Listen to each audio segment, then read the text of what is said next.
Before we unwrap this chilling mystery from the past, pause for a moment, hit subscribe, tap like, and ring the notification bell. Because tonight, we're peeling back centuries of legend, religion, and hidden symbolism. This is not the Halloween story you were told as a child. This is the truth about where Halloween really came from, and why it still haunts the world every October 31st.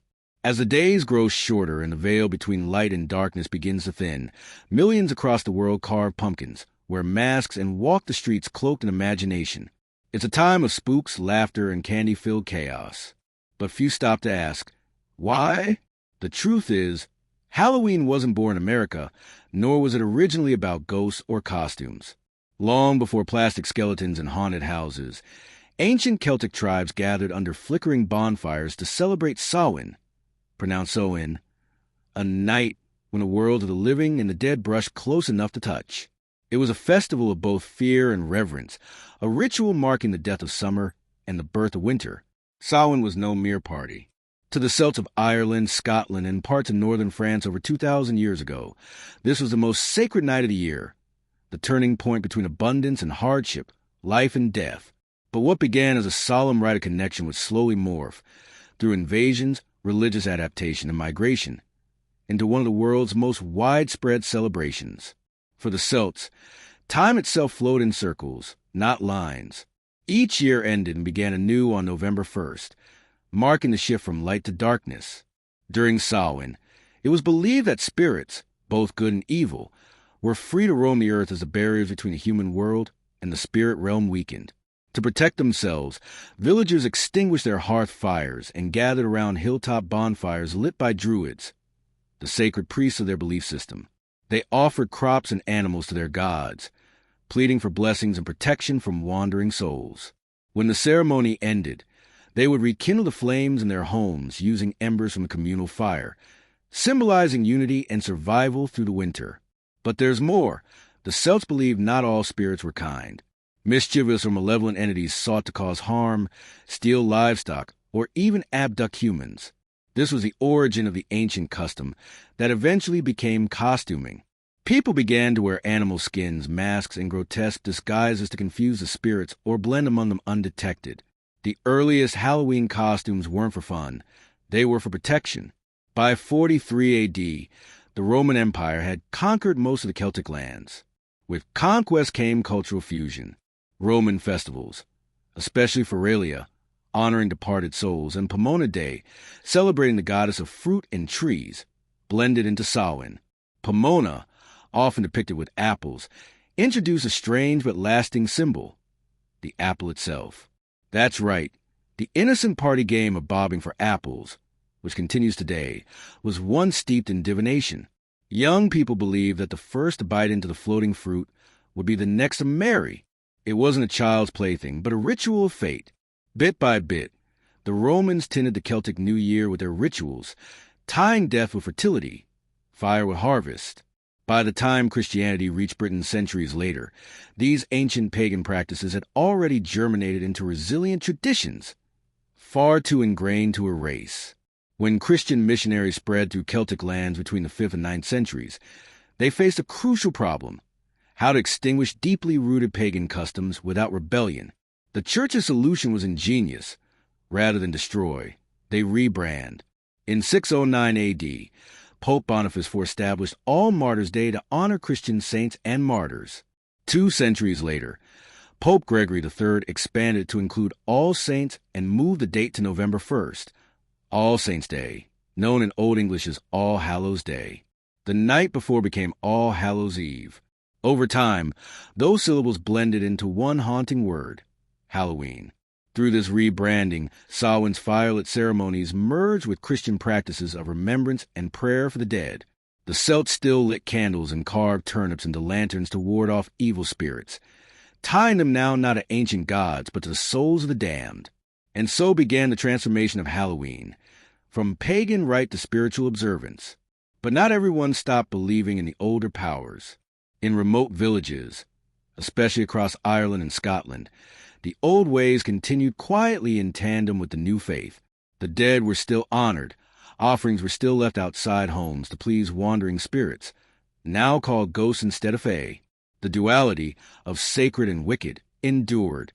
Perhaps one of the most famous symbols of Halloween, the jack-o'-lantern, has a tale straight out of Celtic folklore. According to legend, there once was a man named Stingy Jack. He tricked the devil multiple times, cheating his fate, but also sealing his doom. When Jack finally died, heaven rejected him for his sinful life, and hell refused him for his deceit. The devil gave him only a burning coal to light his way as he wandered between worlds. Jack placed the ember inside a hollowed turnip, his eternal lantern. People carved their own lantern from turnips, beets, or potatoes, setting them on windowsills to ward away Jack's ghost and other wandering souls. When Irish immigrants brought their traditions to America in the 19th century, they found pumpkins, larger, easier to carve, and plentiful. And just like that, the jack-o'-lantern evolved into the glowing orange guardian of modern Halloween. The custom of trick-or-treating also traces back to medieval Europe, where souling and guising shaped the ritual. On All Hallows' Eve, poor villagers and children went door to door singing prayers or offering small performances in exchange for soul cakes, sweet bread marked with a cross. These cakes represented salvation, offered in exchange for blessings on the household's deceased. By the 16th century, in parts of Scotland and Ireland, the practice evolved into guising. People in disguise begged for food or coins while entertaining homeowners with songs or jokes. Mischief accompanied it. 2. If you refuse hospitality, you might wake up to a tipped-over cart or a stolen gate. The trick balanced the treat. When these traditions crossed the Atlantic, American culture transformed them once again, shedding the religious overtones and amplifying playfulness. By the early 20th century, newspapers portrayed Halloween as a night of youthful pranks, often leading to vandalism. Local communities countered by encouraging children to visit homes for candy instead. Thus was born the general ultimatum familiar today: trick or treat. In the 1840s, Ireland faced a great famine, driving roughly 1 million Irish people to emigrate to North America. With them came centuries of folklore: Samhain's ghost, jack-o'-lantern as curse flame, and the spirit of All Hallows' Eve. In America's melting pot, these legends encountered a new cultural canvas. Halloween merged with harvest festivals and frontier superstitions, gaining a uniquely American flavor. Communities began organizing autumn celebrations featuring parades, games, and storytelling. The ghosts of old Europe were traded for goblins, black cats, and witches drawn from Puritan folklore and old-world dread. By the late 1800s, a conscious effort to sanitize Halloween had begun. Writers and civic leaders encouraged communities to move away from frightening superstitions and focus on neighborhood parties, costumes, and lighthearted fun. Yet beneath the surface, the ancient heartbeat of Samhain still pulsed, honoring the thin place between the known and the beyond. The Halloween we recognize today truly took shape in the 20th century. The 1920s brought organized community parades and costume balls. The 1930s and 40s saw the commercial explosion, manufactured masks, decorations, and candy turning October 31st into an industry of imagination.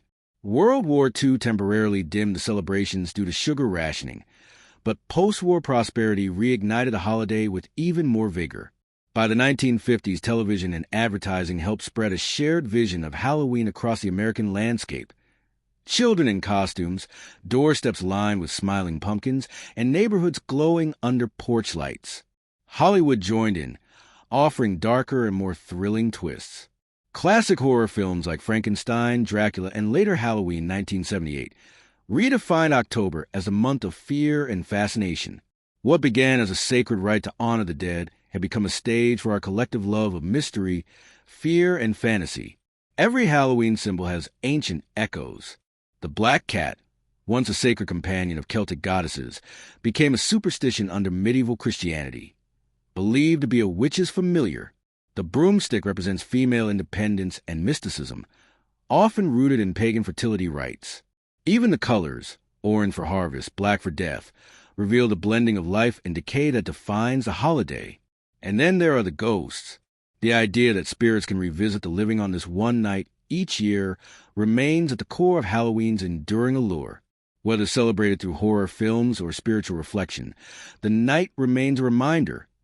Death is not an ending, but a transformation, and sometimes the past returns to knock on our doors. As globalization spread American pop culture, Halloween leaped across oceans. In Japan, Mexico, and Europe, October 31st now brings parades, cosplay, and candy. Yet in some countries, it also sparks debate. Should ancient spiritual days become commercial spectacles? Interestingly, countries with their own ancestral rituals often blend them. Mexico's Dia de los Muertos, Day of the Dead, for instance, shares striking similarities with Samhain, honoring ancestors, lighting candles of departed, and leaving symbolic offerings. The convergence suggests something universal, a shared human instinct to honor memory and mystery. Even in technology-driven societies, that instinct endures. Every year, millions decorate their homes with skeletons and cobwebs, subconsciously keeping alive the same primal dance between life and death that the Celts once performed under firelit skies. So, what did they not tell you about Halloween? They didn't tell you that the night of costumes and candy began as an agricultural ritual marking death as part of life's rebirth. They didn't tell you that scary once meant sacred, that masks were not for fun but for survival. They didn't tell you that every pumpkin glowing on your porch is a flicker of an ancient fire, once lit to guide the spirits home or keep them away. Behind the laughter lies continuity. We disguise ourselves as monsters now because, deep down, we remember that the ancients believed pretending to be one could save you from harm. We welcome ghosts because it's easier to share candy than to fight fate. The holiday may have traded bonfires for electric lights, but it still asks the same burning question humanity has asked for millennia. What lies beyond death? And can we ever truly separate ourselves from it? Modern Halloween stands at the crossroads of commerce and spirituality. Candy sales surpass billions each October. Yet, for those who look deeper, it retains a symbolic rhythm, a whisper from our ancestors urging remembrance of the unseen. Every costume, candle, and carved pumpkin holds echoes of belief systems older than recorded history. The merging of those beliefs, Celtic, Roman, Christian, American, produce a holiday that refuses to belong to any one culture, instead becoming a shared myth of human connection through time. Halloween endures because it lets us play with what terrifies us. Death, identity, fear, and transformation. These aren't just Halloween themes. They're life itself. When we mask our faces, we also unmask our souls, revealing a truth older than civilization. To face darkness is to understand light. As midnight meets November's cold dawn, the revelry fades. Pumpkins rot, masks return to closets, and candy wrappers scatter like fallen leaves. But for one night, the spirits both real and imagined dance among us again, as they did thousands of years ago. So the next time you light a jack-o'-lantern or watch children run under flickering streetlights, remember, you're not just celebrating a modern holiday. You're partaking in one of humanity's oldest rituals, the eternal conversation between the living and the dead. Halloween, after all, isn't merely about fear. It's about connection, memory, and the eternal truth that darkness, once understood, loses its power to terrify. So celebrate, but do it knowingly. Beneath the candies and costumes lies the echo of sacred fire. And on that night when the veil thins, open your heart to the mystery that binds us all, the enduring dance of shadow and spirit that has never truly ended. Before you go, if this journey through forgotten history of Halloween intrigued you, make sure to like, share, and subscribe, because in the next episode, we'll unveil another ancient secret buried beneath centuries of myth.